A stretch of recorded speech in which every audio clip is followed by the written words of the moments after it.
ये बात है 2023 की। बेंगलुरु के मराथल्ली इलाके मुनि रेड्डी और सौजन्या रेड्डी का परिवार शहर का सबसे सम्मानित और समृद्ध परिवारों में गिना जाता था। उनके पिता एक रिटायर्ड इंजीनियर थे और उनकी माताजी वकील थी और उनकी दोनों ही बेटियां डॉक्टर थी। उनकी बड़ी बेटी निकिता रेडियोलॉजिस्ट थी और उनकी छोटी बेटी कृतिका, जिस पर ये पूरी कहानी है, वो एक ब्रिलियंट टर्मोलॉजिस्ट थी। कृतिका ने MBBS में टॉप किया, डर्मेटोलॉजी में डिप्लोमा किया और विक्टोरिया हॉस्पिटल में वो फेलोशिप कर रही थी। और इसी हॉस्पिटल में डॉक्टर कृतिका की मुलाकात होती है डॉक्टर महेंद्र रेड्डी से। डॉक्टर महेंद्र एक खुद जाने माने गैस्ट्रोएंट्रोलॉजिस्ट थे। वो भी एक जानी मानी फैमिली से थे। उनके पिता की फार्मेसी थी और उसका भाई डॉक्टर और सर्जिकल एजेंसी चलाते थे। डॉक्टर कृतिका और डॉक्टर महेंद्र के बीच में वहाँ पर दोस्ती होती है। जल्दी ये दोस्ती प्यार में बदल जाती है और बाद में दोनों परिवारों की सहमति बनती है। 26 मई 2024 को दोनों की शादी कर दी जाती है। ये शादी इतनी रॉयल थी, इसका अंदाजा आप इस बात से लगाएंगे। इस पूरी शादी पर 2 करोड़ रुपए खर्च किए गए। कृतिका के पिता मुनि रेड्डी ने अपनी बेटी कृतिका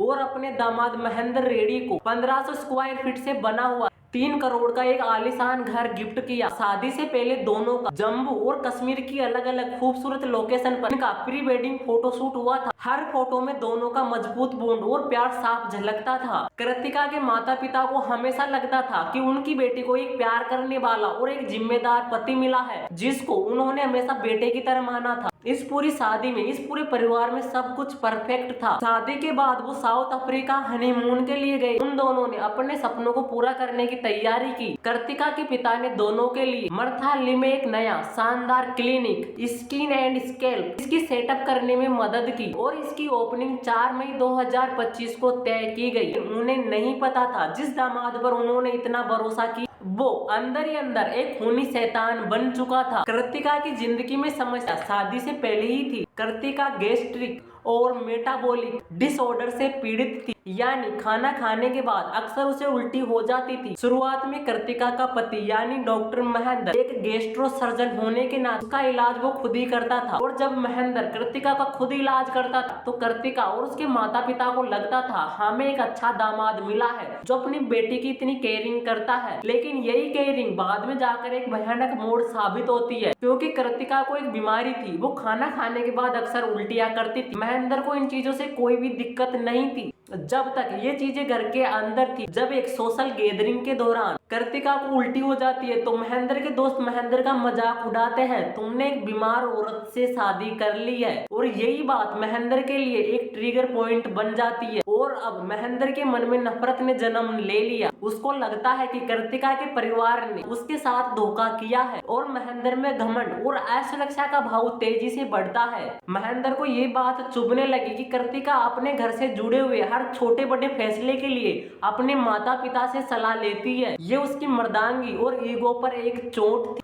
और दूसरा मोटिव लालच और संपत्ति। महेंद्र ने कृतिका के पिता से एक बड़ा अस्पताल खुलाने की डिमांड रखी थी। जब मुनि रेड्डी ने कहा कि पहले कृतिका के स्किन एंड स्कैल्प क्लिनिक पर प्रैक्टिस करो तो वो अंदर से जल उठा। महेंद्र को डर था अगर उसने डिवोर्स ली तो उसे 3 करोड़ के घर और संपत्ति से हाथ धोना पड़ेगा। और तीसरा मोटिव और सबसे भयानक मोटिव सामने आता है। तो उसके शैतानी मन में ख्याल आया अगर कृतिका मर जाए तो मैं फाइनली उस लड़की के साथ जिंदगी जी पाऊंगा जिससे मैं शादी करने की सोच रहा था। बस यही वो पल था जब महेंद्र ने डिवोर्स के बदले मर्डर का प्लान बनाना शुरू कर दिया। महेंद्र एक बहुत ही शातिर आदमी था। उसने अपनी केयरिंग पति की छवि बनाए रखी।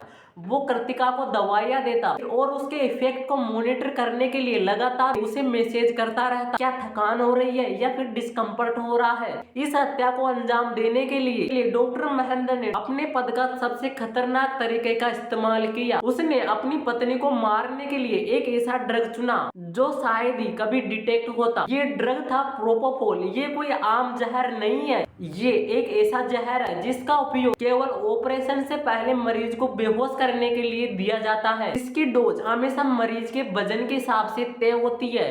अगर इसकी ओवरडोज दी जाए तो मरीज को तुरंत कार्डियक अरेस्ट से मौत हो सकती है। क्योंकि महेंद्र एक पेशे से एक डॉक्टर था, उसके परिवार की फार्मेसी थी, उसके लिए प्रोपोफॉल प्राप्त करना आसान था। क्लिनिक की ओपनिंग से ठीक 13 दिन पहले यानी 21 अप्रैल को कृतिका के पेट में भीषण दर्द उठा, यानी कृतिका के पेट में जोरदार दर्द होता है। महेंद्र ने डायग्नोस का नाटक की और इंजेक्शन लगाने की बात कही। उसने पेंटोप्रेजोल उस दवा के बहाने चुपके से महेंद्र प्रोपोफॉल को एडमिनिस्टर कर दिया। महेंद्र ने ये इंजेक्शन हाथ या कलाई में नहीं लगाया, बल्कि इस इंजेक्शन को वहां पर लगाया जहां पर तेज दर्द होता है। दाहिने पैर की बड़ी नस केनूल के बीच में इंजेक्ट कर दिया। ये एक सोची समझी साजिश थी ताकि कृतिका और कृतिका के घर वालों को होने वाले अनयूजुअल दर्द पर शक न हो। अगले ही दिन 22 अप्रैल को महेंद्र कृतिका को उनके माता पिता के घर छोड़ आता है। ये उसका सबसे चालाकी भरा कदम था और कृतिका की मौत उसके मायके में हो गई, यानी उनके माता पिता के घर में ही हो गई, ताकि महेंद्र पर कोई अंगुली उठा ना सके। 23 अप्रैल की दोपहर कृतिका को कैनुला वाली जगह पर दर्द होने लगा। अपने पति को मैसेज किया,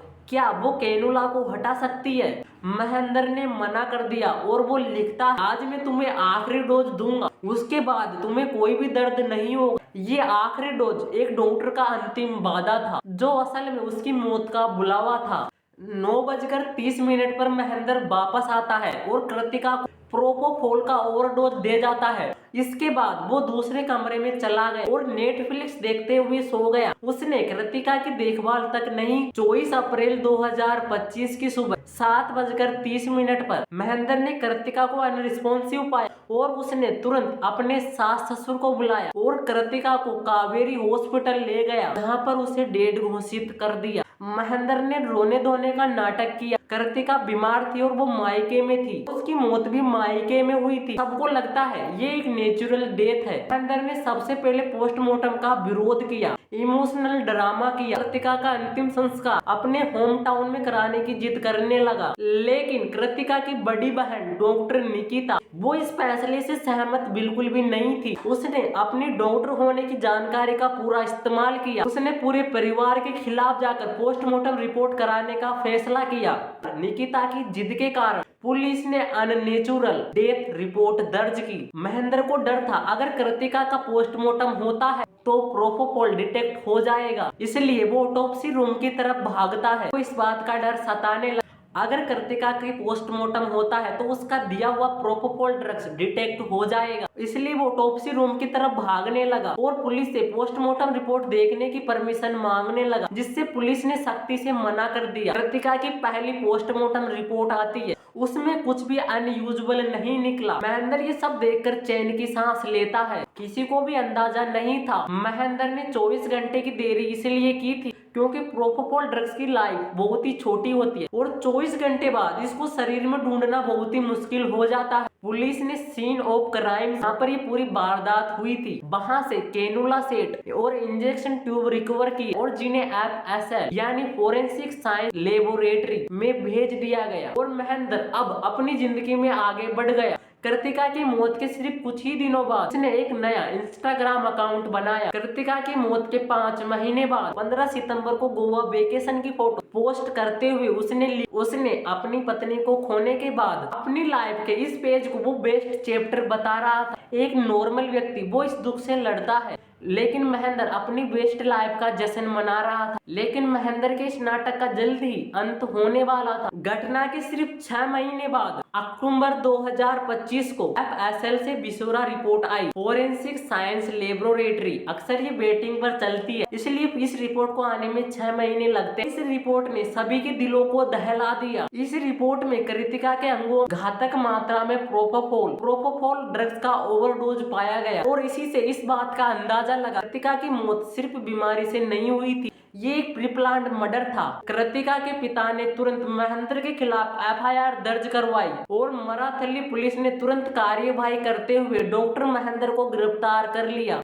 इस पुलिस की जांच में 3 बड़े एंगल सामने आते हैं। पहला, कृतिका की बहन ने बताया ससुराल वाले उसे कम दहेज लाने पर ताना मारते और महेंद्र ने कृतिका के पिता से एक बड़ा अस्पताल खुलाने के लिए पैसे मांगता। पुलिस को महेंद्र के फोन से कई सीक्रेट लड़कियों के साथ उसकी चैटिंग और फीमेल फ्रेंड्स के साथ उसकी दोस्ती के सबूत मिले और पता चलता है पोस्ट ग्रेजुएशन के दौरान उसका और किसी लड़की के साथ अफेयर रहा था।